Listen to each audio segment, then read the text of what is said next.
Buenas, profesora, soy el alumno Pau Carlos Callampol. Yo voy a hablar sobre la semana 1, la semana 8, que vendría a ser la farmacología del aparato respiratorio. Bueno, la farmacología del aparato respiratorio se enfoca en el estudio de los medicamentos utilizados para tratar diversas condiciones respiratorias, como el asma, la enfermedad pulmonar obstructiva, la crónica que vendría a ser la EPOC, la rinitis alérgica, las infecciones respiratorias. A continuación vamos a presentar algunos grupos de medicamentos utilizados en el tratamiento de las condiciones. Bueno, comenzamos con los broncodilatadores, que vendría a ser la beta-2 agonistas, como el salbutamol, que relaja los músculos, las bronquiales, facilitando la respiración en condiciones como el asma. Anticolinérgicos, que como se vendrían a ser los hipatropios, que ayudan a abrir las vías respiratorias para inhibir la acción. Acetilcolina, 2, que vendrían a ser los antiinflamatorios, que vendrían a ser los corticosteroides inhalados, como la budesonida. Reducen la inflamación en las vías respiratorias, siendo fundamentalmente en los tratamientos del asma. Y los antileucotrienos, como el montelukast, bloquean los efectos de la leucotrieno, sustancias químicas involucradas en la inflamación bronquial. Bueno, en la parte 3 hablamos de los mucolíticos y expectorales. Los mucolíticos vendrían a ser como la acetilciteína, ayudan a disolver el moco, facilitando su eliminación de las vías respiratorias. Los expectorantes, que vendrían a ser los guaifenesinas, que ayudan a expulsar el moco al aumentar la producción en líquido en las vías respiratorias. Los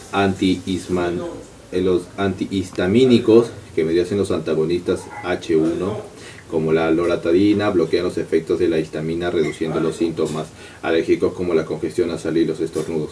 Y 5, los antibióticos, que vendrían a ser los macrólidos penicilinas, como la citromicina, la amoxicilina, ya que lo usan a tratar infecciones respiratorias bacterianas como la bronquitis aguda y la neumonía. En la parte 6 vendríamos a ver los agentes para la EPOC, que vendrían a ser los broncodilatadores de larga duración, como vendrían a ser el como el tiotropio, proporcionan un alivio prolongado al relajar los músculos bronquiales en personas con EPOC. Bueno, este tema también es importante tener en cuenta que el uso de los medicamentos deben ser indicados por un profesional de la salud, ya que la automedicación en el uso inadecuado pueden tener efectos adversos. Además, cada paciente puede requerir un enfoque personalizado según su condición respiratoria específica y su respuesta en el tratamiento. Bien, mi nombre es Elena Silva Perea y voy a exponer sobre el tema de la semana 9, que fue la farmacología en el aparato digestivo. Existe una enfermedad que es la enfermedad acidopéptica, la cual se desarrolla a partir de la acción del ácido clorhídrico y de la enzima pepsina. Dentro de esta enfermedad podemos hallar otras enfermedades como la gastritis, el reflujo gastroesofágico, la úlcera duodenal, úlcera gástrica y el síndrome de Zollinger-Ellison. Existen factores agresores, lo cual provocan que se desarrolle esta enfermedad, como factores endógenos, como el ácido clorhídrico, la bilis y la pepsina. Factores exógenos, como el estrés, tabaco, el alcohol, incluyendo también a la Helicobacter pylori. Además, cabe mencionar que existen factores protectores, como las prostaglandinas, la secreción de moco, el bicarbonato, la regeneración epitelial y microcirculación. Existen diversos medicamentos para controlar y curar estas patologías, como la ranitidina, que es un antagonista del receptor H2, el cual el mecanismo de acción es inhibir la interacción de la histamina con los receptores H2, y dentro de sus indicaciones se aconseja utilizarla para la prevención de gastritis y esofagitis por reflujo. Además, existen otros medicamentos como el omeprazol, pantoprazol, lansoprazol, que son inhibidores de la bomba de protones y que están indicados para úlcera duodenal, úlcera gástrica, esofagitis por reflujo, síndrome de Zollinger-Ellison. Mi nombre es Joana Rubí Salvatierra Mendoza y yo les brindaré información acerca de los antihipertensivos y los diuréticos. Pues en primer lugar tenemos la hipertensión, que es el principal factor de riesgo para sufrir una enfermedad cardiovascular.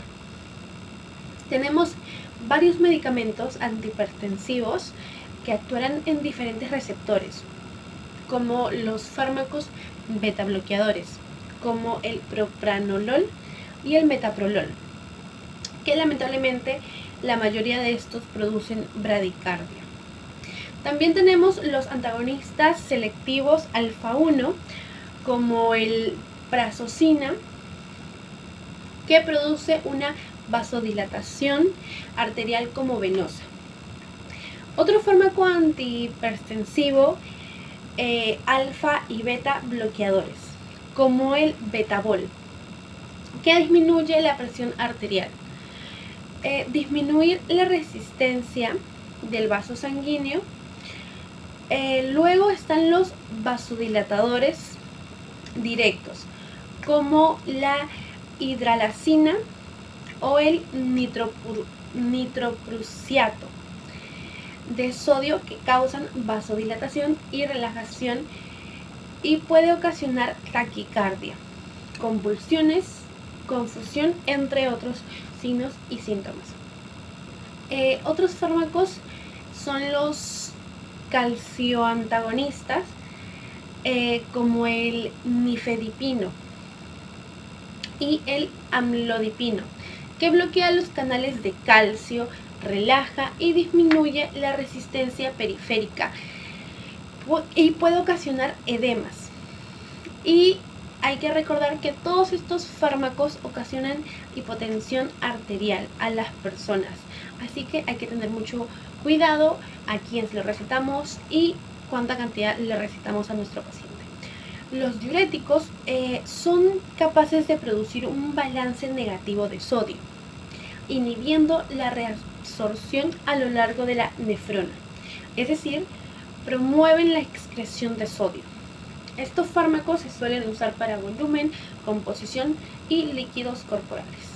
Buena profesora, hoy vamos a hablar sobre la semana 11, que viene a ser los fármacos empleados en el trastorno de la homeostasis. Bueno, ¿a qué se refiere? Que ya que estas condiciones hay unas alteraciones en el proceso normal de la coagulación sanguínea, lo que puede llevar a un riesgo aumentando el sangrado o formación de excesivos de coágulos.